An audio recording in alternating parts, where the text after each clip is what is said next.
నమస్కారం. వయసు పైబడుతున్న కొద్దీ మన ఒంట్లో జవసత్వాలు సన్నగిల్లిపోవడం సహజం. ఫలితంగా శరీరం మన స్వాధీనం తప్పుతూ ఉంటుంది. ముఖ్యంగా మలి వయసులో వణుకుడు అనేది ఒక పెద్ద సమస్యగా మారిపోతుంది. తన ప్రమేయం లేకుండానే తలంతా ఊగిపోతూ ఉంటుంది. చేతులు అదే పనిగా వణుకుతూ ఉంటాయి. చేతులతో దేన్ని స్థిరంగా పట్టుకోలేకపోతూ ఉంటారు. ఈ రకమైన వణుకుడును డాక్టర్లు పార్కిన్సన్ వ్యాధిగా పిలుస్తారు.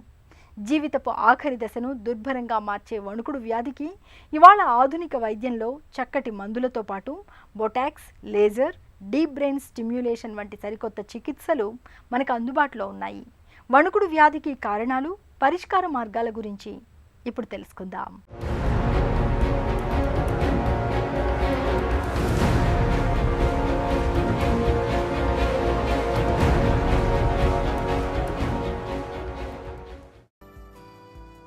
వృద్ధాప్యం మనిషి పాలిట శిశిరం లాంటిది. శిశిరంలో ఎలాగైతే ఆకులు ఒక్కొక్కటిగా రాలిపోతాయో, వృద్ధాప్యంలో కూడా మనిషి తాలూకు జవసత్వాలు కూడా ఒక్కొక్కటిగా సన్నగిల్లిపోతూ ఉంటాయి. వృద్ధాప్యం మీద పడగానే కంటిచూపు మందగించటం, వినికిడి సన్నగిల్లటం, కదలికలు తగ్గిపోవటం, ఒంట్లో శక్తి క్షీణించటం, హై బీపీ, షుగర్, కీళ్ల నొప్పులు, ఇలా అనేక మార్పులు వయసుతో పాటే వచ్చి పడుతూ ఉంటాయి. అయితే సరైన మందులు తీసుకుంటూ ఆరోగ్యకరమైన జీవనశైలి అనుసరించడం ద్వారా ఈ మొండి జబ్బులతో చాలా వరకు మలివయసు జీవనాన్ని హాయిగా గడిపేయచ్చు. కానీ కొన్ని రకాల జబ్బులు మాత్రం వృద్ధాప్యాన్ని మరీ దుర్భరంగా మార్చేస్తూ ఉంటాయి. పార్కిన్సన్ వ్యాధి అలాంటిదే. దీన్నే వాడుకలో వణుకుడు వ్యాధి అని పిలుస్తాం. ఈ జబ్బు బారిన పడ్డప్పుడు విశ్రాంతి సమయాల్లోనూ ఒళ్లంతా ఒకటే వణికిపోతూ ఉంటుంది. చేతులతో దేన్నీ కుదురుగా పట్టుకోలేకపోతుంటారు. చొక్కా బొత్తాలు పెట్టుకోలేరు, కాఫీ కప్పును పట్టుకోలేరు. చేత్తో పెన్ను పట్టుకొని రాయటం అంటే ఒక యజ్ఞమే. వయసుతో పాటు మెదడులోని నాడీ కణజాలం, న్యూరాన్ల వ్యవస్థ క్షీణించిపోవడంతో వణుకుడు వ్యాధి మొదలవుతుందని చెప్తారు నిపుణులు. పార్కిన్సోనిజం డిసీజ్ అనేది సహజంగా 40 సంవత్సరాలు దాటిన వాళ్ళలో చూస్తూ ఉంటాం. ఎక్కువ శాతం మందికి 50-60 సంవత్సరాలు దాటిన వాళ్ళలో చూస్తూ ఉంటాం. ఇది బ్రెయిన్లో సబ్స్టాన్షియా నైగ్రా అనే దాంట్లో డోపమిన్ అనే న్యూరో ట్రాన్స్మిటర్లో ఫాల్ట్ మూలాన వీళ్ళకి కొన్ని సిమ్టమ్స్ వస్తూ ఉంటాయి.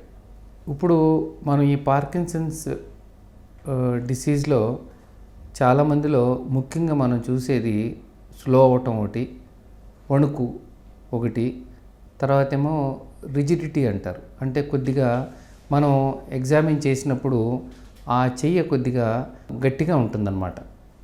దాంతోపాటు ఈ మూడు ముందొస్తాయి. దాంతోపాటు లాస్ట్లో కొద్దిమందికి అంటే చివరిగా జబ్బు కొద్దిగా అడ్వాన్స్ అయ్యి కొద్దికి పడిపోవటం అనేది జరుగుతూ ఉంటుంది. ముఖ్యంగా చూస్తే ఈ పార్కిన్సన్స్ డిసీజ్లో ఈ డోపమిన్ తగ్గటం వలన బాడీలో మనం కొన్ని ఇన్వాలంటరీగా జరిగే వాటిని కూడా చేయలేకపోవటం వలన వచ్చే ప్రాబ్లమ్స్ వస్తూ ఉంటాయి. ఈ పార్కిన్సన్స్ డిసీజ్లో కొన్ని ఎక్స్ట్రా కూడా కొంతమందికి డెవలప్ అయితే దాన్ని atypical parkinsonism or Parkinson's plus syndrome అంటారనమాట. ఈ పార్కిన్సన్స్ ప్లస్ సిండ్రోమ్లో రకరకాలు ఉంటాయి. ఉదాహరణకి ప్రోగ్రెసివ్ సూప్రాన్యూక్లియర్ పాల్సీ అని, అలాగే మల్టీ సిస్టమ్ ఎట్రోఫీ అని, కార్టికోబేసల్ డీజనరేషన్ అని, డిఫ్యూజ్ లూయి బాడీ డిసీజ్ అని, ఇలా రకరకాలు ఉంటూ ఉంటాయి. ముఖ్యంగా చూస్తే ఈ పార్కిన్సన్స్ డిసీజ్కిను పార్కిన్సోనిజం ఆర్ ఏటిపికల్ పార్కిన్సోనిజంకి తేడా ఏంటంటే, పార్కిన్సన్స్ డిసీజ్ అనేది కొద్ది నిదానంగా పెరుగుతూ ఉంటుంది. కొద్దిగా మందులతో కూడా బెటర్గా రెస్పాన్స్ వస్తూ ఉంటుందన్నమాట. ఈ ఏటిపికల్ పార్కిన్సోనిజం అన్న పార్కిన్సన్స్ ప్లస్ సిండ్రోమ్లో కొద్దిగా వీళ్ళు సిమ్టమ్స్ ఫాస్ట్గా ప్రోగ్రెస్ అవుతాయి.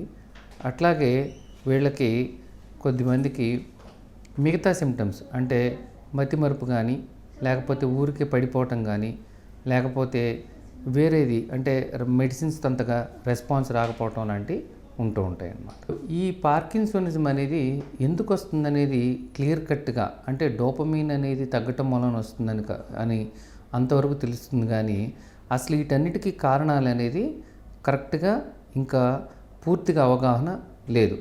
అంటే కొన్ని కారణాలు అయితే చెప్పొచ్చు. కొద్దిమందికి సెకండరీ పార్కిన్సోనిజం అంటారు.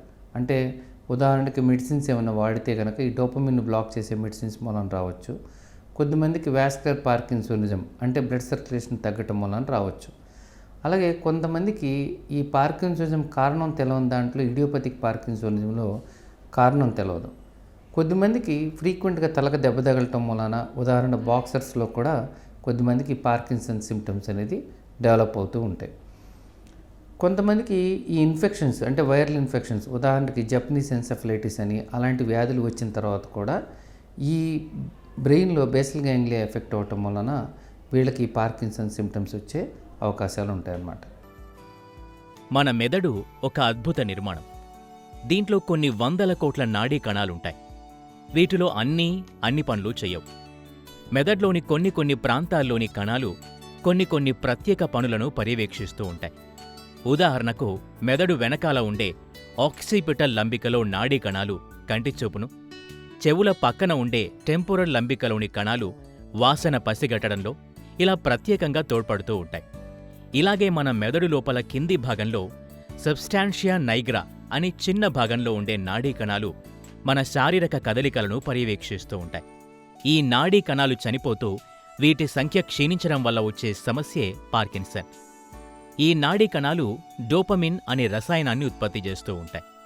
మన నాడీ కణాల మధ్య సమాచారాన్ని చేరవేస్తూ మన శరీర కదలికలకు దోహదం చేస్తుంది ఈ రసాయనం. అయితే ఆ నాడీ కణాలు చనిపోతూ వాటి సంఖ్య క్షీణించిపోతున్నప్పుడు ఈ రసాయనం ఉత్పత్తి కూడా తగ్గిపోయి క్రమేపీ శారీరక కదలికలు నెమ్మదించటం, వణుకు, నిలబడితే తూలటం వంటి లక్షణాలన్నీ బయలుదేరతాయి. పార్కిన్సన్ వ్యాధికి ఇదే మూలం.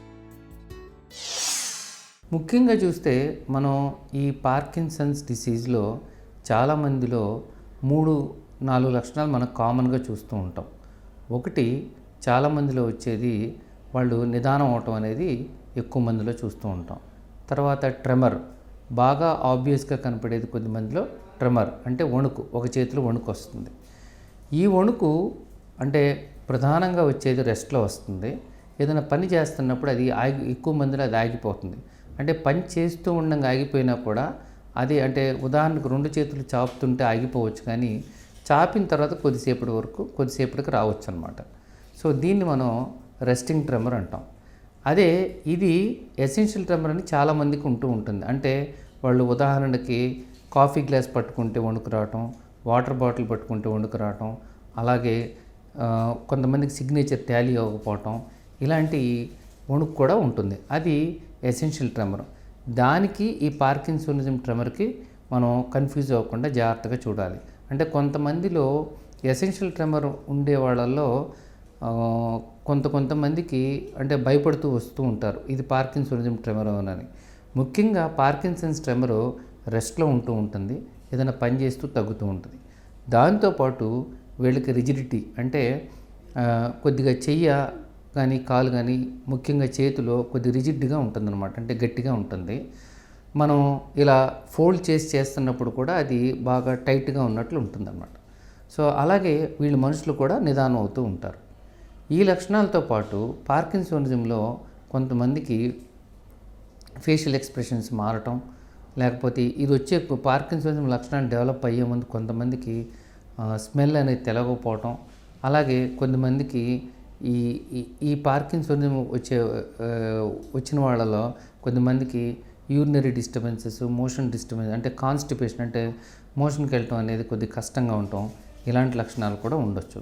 సో ముఖ్యంగా చూస్తే కనుక ఈ పార్కిన్సన్స్ డిసీజ్లో ఈ 3 లక్షణాలతో పాటు కొద్దిగా వ్యాధి ముదిరే కొంతమందికి పాస్టరల్ ఇన్స్టెబిలిటీ అంటే ఊరికే పడిపోవటం లాంటిది కూడా జరుగుతూ ఉంటుంది.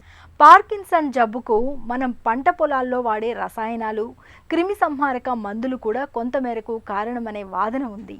పెస్టిసైడ్స్ ప్రభావానికి లోనైన వారిలో వయసుతో పాటు వణుకుడు జబ్బొచ్చే అవకాశాలు ఎక్కువగా ఉంటున్నట్లు అధ్యయనాలు చెప్తున్నాయి. వణుకుడు వ్యాధిలో మొదట్లో లక్షణాలు మెల్లగా మొదలై ఆపై తీవ్రంగా మారుతూ ఉంటాయి. పార్కిన్సన్ జబ్బుకు తొలి దశల్లోనే చికిత్స మొదలు పెడితే మంచి ఫలితం ఉంటుంది. వణుకుడు వ్యాధి గురించిన మరిన్ని వివరాలను ఇప్పుడు తెలుసుకుందాం.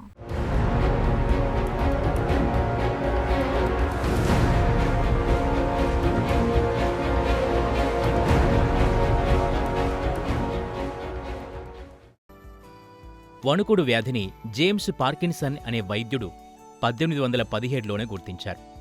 పార్కిన్సన్ వ్యాధి సాధారణంగా 50 ఏళ్లు పైబడిన వారిలో కనిపిస్తూ ఉంటుంది. అరుదుగా యుక్త వయస్కుల్లో కూడా రావచ్చు. కొన్ని కుటుంబాలలో ఈ వ్యాధి వంశపారంపర్యంగా కనిపిస్తుంది. ఈ జబ్బు బారిన పడ్డప్పుడు మెదడులోని కణజాలాలు క్రమక్రమంగా క్షీణిస్తూ నశిస్తూ వస్తాయి. దీంతో పార్కిన్సన్ వ్యాధిగ్రస్తుల కదలికలు దాదాపు పూర్తిగా స్తంభించిపోతూ ఉంటాయి. ఫలితంగా చాలామంది మంచానికే పరిమితమవుతూ ఉంటారు. పార్కిన్సన్ బాధితుల్లో కండరాల చురుకుదనం తగ్గుతుంది. వణుకు, బిగుసుకుపోవటం, తర్వాత శరీరం అదుపు తప్పిపోవటం జరుగుతుంది. కనురెప్పలు తక్కువగా కొట్టుకోవటం, మలబద్ధకం, మింగడం కష్టమవటం, చొంగ కార్చటం, నడకలో శరీరాన్ని బ్యాలెన్స్ చేసుకోవటంలో సమస్యలు, ముఖంలో ఏ భావాలు పలక్కపోవటం, కండరాల నొప్పులు ఇలాంటివన్నీ వచ్చి పడతాయి. పార్కిన్సన్ జబ్బు ముదిరే కొద్దీ నాలుక, పెదాలు కూడా వణకడం మొదలవుతుంది. ఆలోచనలు మందగిస్తాయి. రాను రాను జ్ఞాపకశక్తి కూడా క్షీణిస్తూ వస్తుంది. పార్కిన్సోనిజం అనే డిసీజ్ ఉన్నప్పుడు అన్నిటికంటే ముఖ్యంగా పేషెంట్ హిస్టరీ మనం జాగ్రత్తగా విని ఓపికగా వినాలి. చాలామందికి పార్కిన్సోనిజం లక్షణాల్లో ఉన్న వాళ్ళకి కొన్ని వేక్ సిమ్టమ్స్ ఉంటూ ఉంటాయి అన్నమాట. అంటే పార్కిన్సోనిజంలో ఉండే వాళ్ళకి ఈ చాలామందికి కొద్దిగా మూడ్ డిస్టర్బెన్సెస్, కొద్దిగా జనరల్ వీక్నెస్ అని చెప్పటం, లేకపోతే టైర్డ్గా అనిపిస్తుందని చెప్పటం, లేకపోతే స్మెల్ తెలవట్లేదని చెప్పటం, నిద్ర సరిగ్గా పట్టకపోవటం, ఇలాంటి ప్రాథమికంగా ఇనీషియల్గా లక్షణాలు ఉండొచ్చు కొద్దిమందికి. సో మనం ఈ పార్కిన్సోనిజం లక్షణాలతో, ఈ సిమ్టమ్స్తో వచ్చిన వాళ్ళని జాగ్రత్తగా ఎగ్జామిన్ చేసి నిర్ధారణ చేసుకున్న తర్వాత అవసరమైతే స్కాన్ చేస్తారు. ఈ ఎంఆర్ఐ స్కాన్తో ఒక అడ్వాంటేజ్ ఏంటంటే కనుక కొంతమందికి నార్మల్ ప్రెషర్ హైడ్రోకెఫలస్ అని ఉంటుంది. అది కూడా కొన్నిసార్లు పార్కిన్సోనిజం లక్షణాలలాగా ఉంటుంది. సో దానికి ట్రీట్మెంట్ వేరుగా ఉంటుంది నార్మల్ ప్రెషర్ హైడ్రోకెఫలస్లో.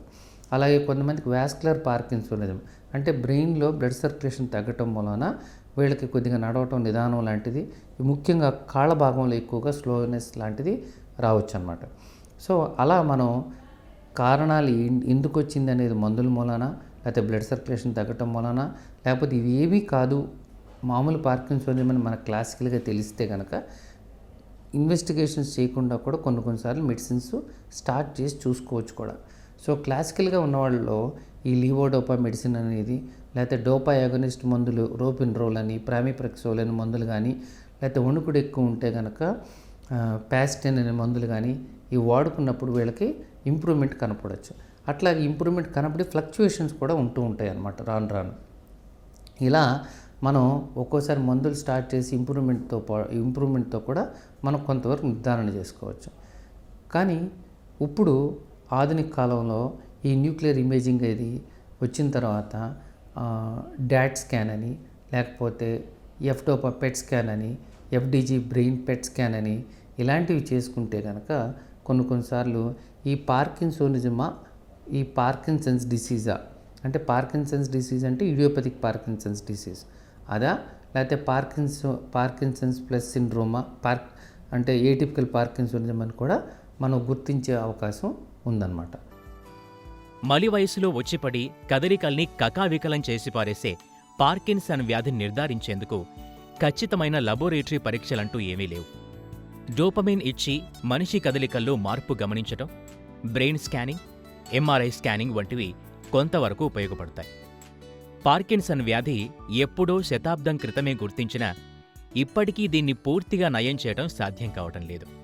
అయితే ముందుగానే గుర్తిస్తే మాత్రం దీన్ని ఖచ్చితంగా అదుపులో ఉంచటానికి ఆధునిక వైద్యంలో ఇవాళ చక్కటి మందులు, చికిత్సలు మనకు అందుబాటులో ఉన్నాయి. పార్కిన్సన్ వ్యాధికి అద్భుతంగా ఉపయోగపడుతున్న మందు ఎల్-డోపా. దీన్ని మనం తీసుకున్న తర్వాత మెదడులోకి వెళ్లి డోపమిన్గా మారిపోతుంది. క్షీణించిపోయినవి పోగా ఇంకా మిగిలి ఉన్న నాడీ కణాలను ఇది ప్రేరేపిస్తుంది. దీంతో మన కదలికలు సాధారణంగా తయారైపోతాయి. మందుల మూలాన పార్కిన్సన్ సిమ్టమ్స్ వస్తే కనుక ఆ మందులు వెంటనే ఆపేయాలి.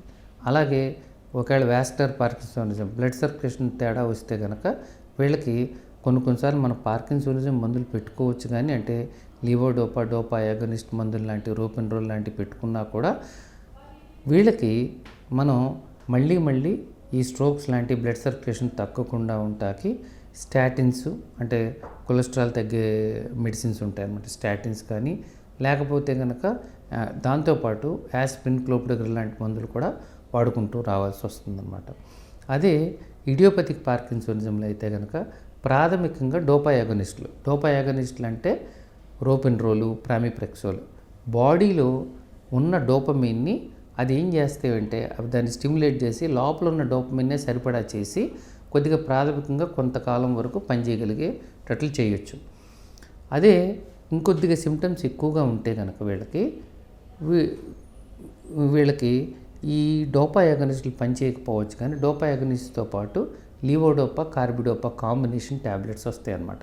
వాటిని ఇస్తే కనుక అంటే బయట నుంచి మనం డోపమైన్ ఇస్తున్నాం. ఈ డోపమైన్ ఇవ్వటం వలన వీళ్ళకి ఈ రిజిడిటీ లాంటిది తగ్గొచ్చు, వాకింగ్ లాంటిది ఇంప్రూవ్ చేయొచ్చు, అంటే స్లోనెస్ లాంటి దాన్ని ఇంప్రూవ్ చేయొచ్చు. అలాగే ఈ ట్రెమర్ అనేది కూడా కొన్ని మందులతో, ఉదాహరణకి ఈ ప్యాస్టేన్ అనే మెడిసిన్ కానీ, లేకపోతే ఎమాంటిడిన్ అనే మెడిసిన్ కానీ, అంటే ప్యాస్టేన్ అంటే ట్రైహెక్సిఫెనిడిల్ అనే మెడిసిన్ ఉంటుంది, అది కానీ, లేకపోతే కనుక ఎమాంటిడిన్ అనే మెడిసిన్ కానీ కొన్నిసార్లు ఈ లీవోడోపాతో పాటు అవి కూడా వాడచ్చు ఒక్కోసారి ట్రెమర్స్ ఎక్కువగా ఉంటాయి. కొంతమంది కేవలం ట్రెమర్స్ మాత్రమే ఉంటే కనుక కేవలం ఈ ప్యాస్టేన్ మందులు కానీ లేకపోతే ఎమాంటిడిన్ మందులు కానీ వాడుకోవచ్చు. ఇలా డాక్టర్ని సంప్రదించి వివిధ రకాల కాంబినేషన్స్ మెడిసిన్స్ వాడుకోవచ్చు. కొంతమందికి మెడిసిన్స్ మూలాన వచ్చిన పార్కిన్సోనిజం మెడిసిన్స్ ఆపినా కూడా ఇంకా పార్కిన్సన్ సిమ్టమ్స్ లేకపోతే మిగతా సైడ్ ఎఫెక్ట్స్ ఉన్న వాళ్ళకి ఇప్పుడు డీప్ బ్రెయిన్ స్టిమ్యులేషన్ అనే సర్జరీ వచ్చిందండి. సో ఈ డీప్ బ్రెయిన్ స్టిమ్యులేషన్తో ఏం చేస్తానంటే బ్రెయిన్లో బేసల్ గ్యాంగ్లియాలో కొన్ని పార్ట్స్ని, అంటే ఉదాహరణ గ్లోబస్ ప్యాలిడస్ అని అలాంటి ఏరియాస్ని స్టిమ్యులేట్ చేయటం వలన వీళ్ళకి ఈ పార్కిన్సోనిజం లక్షణాలలో నుంచి వీళ్ళకి ఉపశమనం కలిగించే అవకాశం ఉంటుంది. పార్కిన్సన్ వ్యాధితో వచ్చిన పెద్ద చిక్కు ఏమిటంటే మందులతో మొదట్లో మంచి ఫలితాలే కనిపించినా కాలం గడుస్తున్న కొద్దీ ఎల్డోపా వంటి మందుల మూలంగా దుష్ఫలితాలు ఎక్కువవుతాయి. ఇలాంటప్పుడు మందుల కన్నా డీప్ బ్రెయిన్ స్టిమ్యులేషన్ వంటి ఆధునిక చికిత్సలకు వెళ్ళడం మంచిదని చెప్తారు డాక్టర్లు. వణుకుడు వ్యాధిని అదుపులో ఉంచే చికిత్సల గురించి ఇప్పుడు తెలుసుకుందాం.